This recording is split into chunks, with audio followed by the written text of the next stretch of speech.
I have gathered 6 of the most bone-chilling confessions from the darkest corners of Reddit. Confessions that will make you question your very faith in humanity. This episode is not for the faint of heart. The meek should click away now. No, I'm kidding. Please stay. Don't leave me alone with my wife. Hey! Our first confession of the evening. Lay it on me. Sometimes I hit reply all on purpose just to watch the chaos. That's actually kind of funny.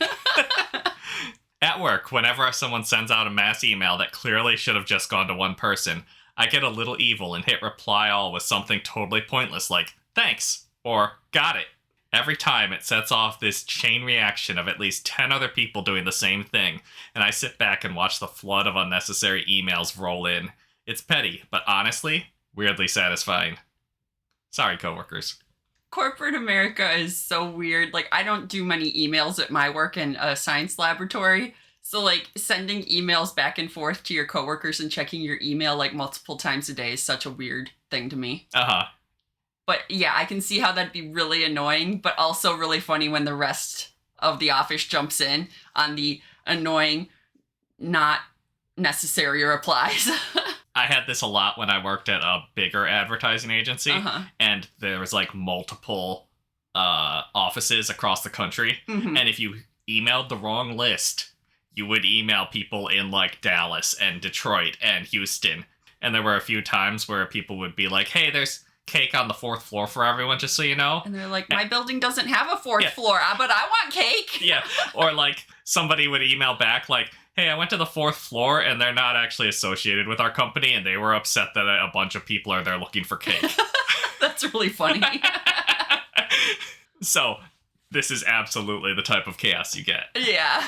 And then there's also, like, 20 people who are like, hey, don't hit reply all. Yeah, a bunch of people being like, this is super annoying, stop doing it. Yeah. And they're just adding to the problem. Absolutely. Top comment. A couple years ago, someone at my organization sent an email to all 9,000 plus stores. What followed was a good couple weeks of people replying to all stores either saying to stop or asking to be removed from the email thread. As if you can be removed from the email thread. Yeah. How do you get out of that email chain, though? There must be some way to silence block an email thread. I don't know. I've never had it to that scale. You don't want to, like, block the sender in case they, at some point, do have a legitimate reason to email you. So, Can you is there some way that an IT person could go in and just kill that email thread? Maybe. I'm not sure. This is the level of chaos that they're going for. Yeah. This is why they had a dark heart and needed to confess their sins. And then another comment. Whenever someone does this, I just assume they're an idiot. No, they're a chaos goblin. The next comment to that. Usually when someone does this, they are an idiot. Well, the original person who sent it to everybody is an idiot. But the people who are jumping in after that, they're not idiots. They know what's going on. They just like chaos. There are a certain amount of trolls in that idiot category who just want to keep it going. Our next dark confession. Okay. Dark confession. Yes, I'm going to do this for everyone. Okay. I work at a bank. Dark. Sorry. Start over. I work at a bank, and I give people different flavored lollipops on purpose. Remember when you were a kid and your mom would drive through the bank and you got lollipops? I know my brother and I always used to fight over the flavors, especially blue raspberry or cotton candy. Yeah. And we hated root beer and butterscotch. Valid. But cotton candy belongs with root beer and butterscotch in the bleh category. You know, root beer and butterscotch were my favorites. Oh, they're so gross. Root beer is disgusting. I hate root beer so much. I don't even like smelling it. Ugh. If I have a parent come through my line and they're particularly rude, I give them 2, or whatever amount, differently flavored lollipops. I hope their kids fight over them. I gave someone a root beer and a blue raspberry combo the other day. I want to see the world burn. That's actually really funny, and especially if you're only doing it to the rude customers. Yeah. Right? Because they have it coming, but you do know those kids are fighting over who gets which flavor. And how does the mom decide? It's like you're picking your favorite kid, and you can't do that to your kids. Especially if it's a drive-thru. Yeah, because you're trying to drive while trying to control the children and figure out this problem. Yeah. So They probably just put the money in an envelope and shoved a couple, like, dum-dums in there. Mhm. And then the mom, like, opens the envelope as they're driving away. You can't, like, ask for another flavor at that point. Yeah. I don't think you can ask for another flavor regardless, even if you're still there. That's weird and rude. I mean, It's a free candy. You don't... choosing beggars. No. Yeah, right? You get what you get. Edit. I'm sorry to all the butterscotch and root beer lovers. You're seen and you're valid. You are not valid, Josh. Your taste in root beer and butterscotch is abhorrent to me. I don't know who I married. OP is nicer to me because the next sentence, I love you. Oh. Kids these days just don't usually like them. Yeah, I'm fighting over the watermelon and the strawberry flavors. Strawberry is a good flavor. Top comment. I worked at a credit union right out of high school, and I did the same thing. It's the only bit of fuck you that you can really pull off to the rude people. But if they were nice, I would let the kids pick the colors they wanted. That is nice. Yeah. I do feel a little bad for the kids because it's not their fault their mom is an asshole. Or I'm assuming it's the mom at the bank. Maybe it's the dad. Either way. It's a little mean to the kids because one of them is getting the crappy dum-dum and one is getting the nice dum-dum, and it's not their fault that their parent is rude. But still, it's the best revenge you can get against a parent to make a tantrum happen in that car. Fighting the whole way home. Uh-huh. I love it. When I worked at McDonald's as a teen years ago, and someone ordered 2 chicken nugget Happy Meals, I put 4 nuggets in one and crammed like 10 in the other, just hoping to set the world on fire. I thought they were going to give different toys to each kid. Maybe that too. But it is kind of funny to give extra food to one. Because I actually just saw a TikTok the other day where they went to McDonald's for like Minecraft things, and one Minecraft Happy Meal, one non-Minecraft Happy Meal. And she's like, how do I decide which kid is the beloved kid and gets the Minecraft one and which one gets the crappy one? Now we know that this woman obviously had it coming. Yeah, she was rude. And the McDonald's workers took it out on her. Absolutely, this was some sort of plot. Our third troubled soul. I carry pumpkin seeds in my pocket and plant them everywhere I go. I've been doing this for over 20 years. There is no reason that I do this other than I find it funny. I hear whispers, I don't know how a pumpkin grew here. LOL. I never run out of seeds. I got pumpkin patches across the country. Till next time, lend a hand, leave a smile. Someone in our city does this with sunflowers. Do they? Yeah, I was talking to someone. I know that's really weird, me talking to someone. But we were talking about flowers, you know, and gardening and stuff. And they were saying that, like, when they, like, see a wild, overgrown area in our city somewhere, they'll just throw a handful of sunflower seeds in there and hope some sunflowers sprout and make it pretty. That's really funny. Yeah, sunflowers and pumpkins are 2 extremes of that. Yeah. I like the idea of a pumpkin because those vines will just take over. Yeah, I was thinking about the people who are always saying if you hate your neighbor, throw mint seeds in their yard and the mint takes over the yard. And I was like, that's kind of like that. But I feel like, I don't know, pumpkins are like a little more confusing because how the heck did a pumpkin get here? A pumpkin! A pumpkin! You gotta assume it's a squirrel, but no, it's this person. Top comment, Johnny Pumpkin Seed. And then, good old Johnny Pumpkin Seed planting all those pumpkin trees. Wait. Second best comment. I have a buddy who does this in downtown Detroit. Really? With sunflower seeds. I wonder if it's the same person or just is something multiple people are doing. I mean, we're like a mile outside of Detroit. Yeah, so I do wonder if it's the same person. Because it could be he's doing it in multiple cities, too, you know, as he's just traveling around. It's not far. He plants them in sad-looking places and goes back and takes photos once they grow. I so hope it's the same guy, but that would be funny. How many people could be doing that? Our fourth confession. I thought I was a pretty good dad until I was tested. My son threw a snowball at me, and I instinctively blocked it with my daughter. Oh, no! Oh, no! Oh, no! The look of betrayal on her snow-covered face has haunted my dreams for years. I love that. That is so funny. She is a convenient shield. She is. She's light, maneuverable. He's probably already maybe holding her, you know?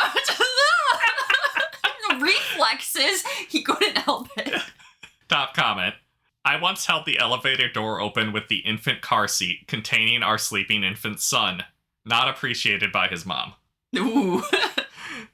I told her these elevators are really safe, so she asked me why I didn't just use my hand.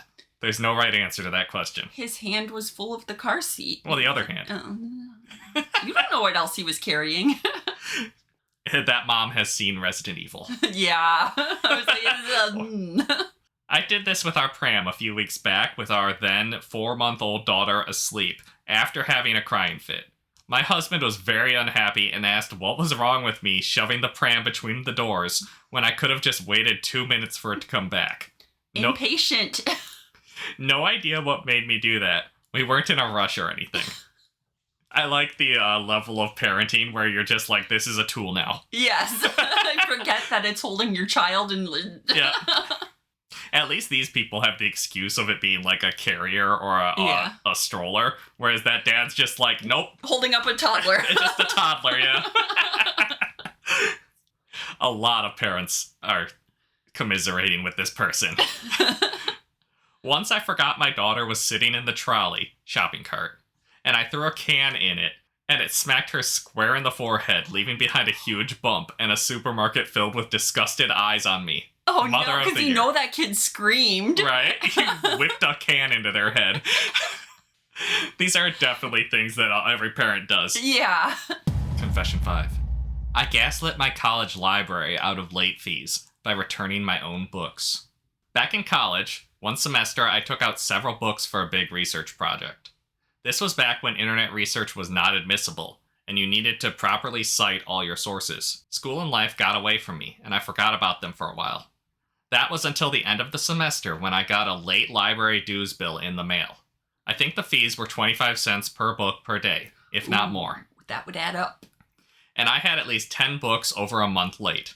I didn't have any money, and if you had outstanding library dues, you could not get your grades for the semester. Instead of sheepishly returning the books and paying the fines, I put the books in my backpack, smuggled them into the library, and returned them all to their correct places on the shelves. I then called the library the next day and questioned the validity of the letter regarding my overdue books.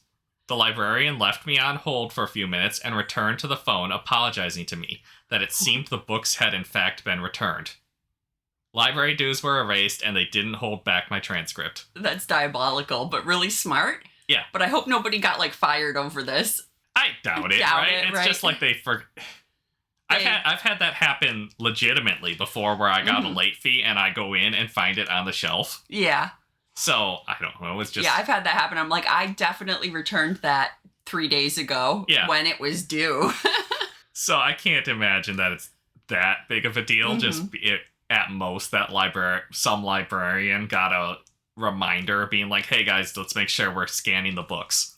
That's honestly really smart, but I like it. I like it, but yeah. At the same time, I'm like, ooh. Considering how much he probably paid in tuition, like, what is that? 10 books for $30, $75. We can both do math. Yeah, I mean, $75 as a college kid in like, a lot. I think they said early 2000s or 1900s. They just said double O's. So either 1902 or 2002.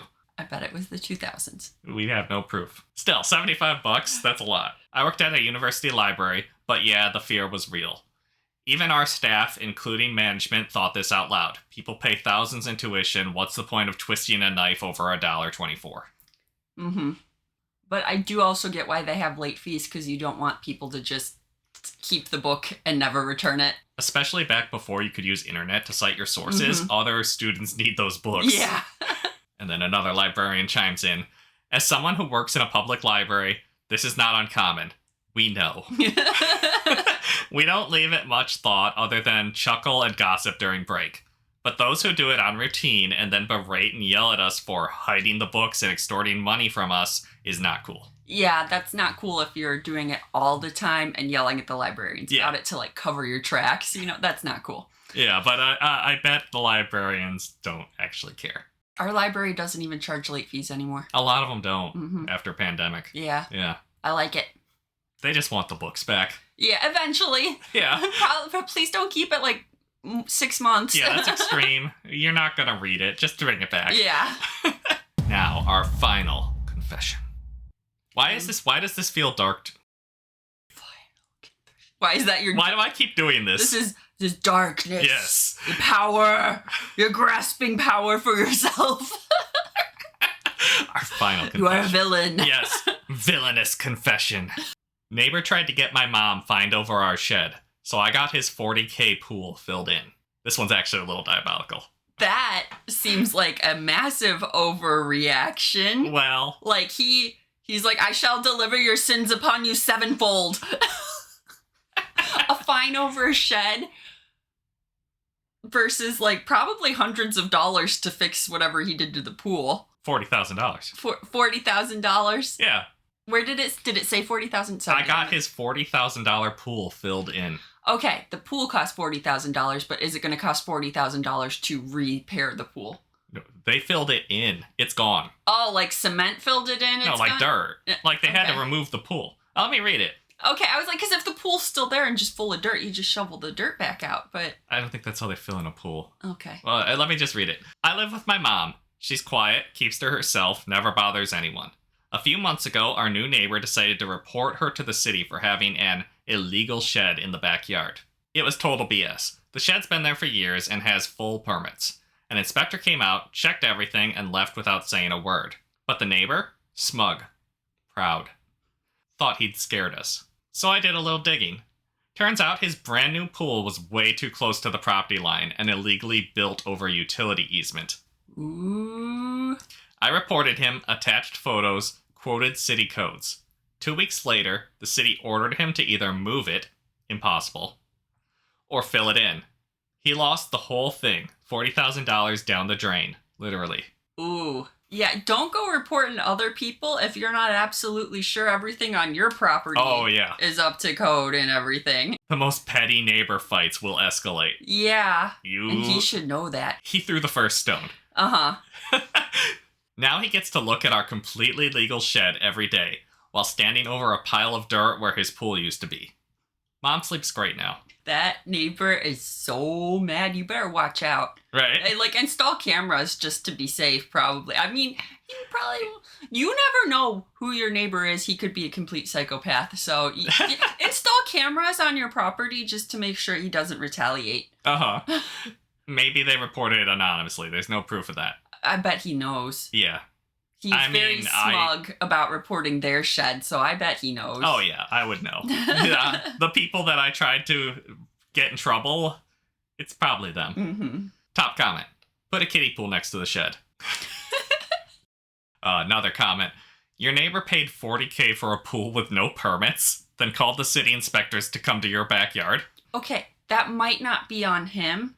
Oh, yeah. It might be on the contractors he hired, because sometimes contractors think, hey, I can get away with building this without paying for the permits, and that saves me money. 100%. I've had contractors come to the house where they're like, yeah, I don't think I even need a pull permit. Just like, they'll say it casually. Like, no one will know if I don't pull a permit for this. Mm-hmm. And depending on the job, I want you to pull a permit. Yeah. So that might not, and like sometimes they're like, oh yeah, it's all taken care of. I'll take care of pulling the permit, and then they don't, and the homeowner doesn't know. So I don't entirely blame the neighbor possibly for not knowing that his pool was built without a permit.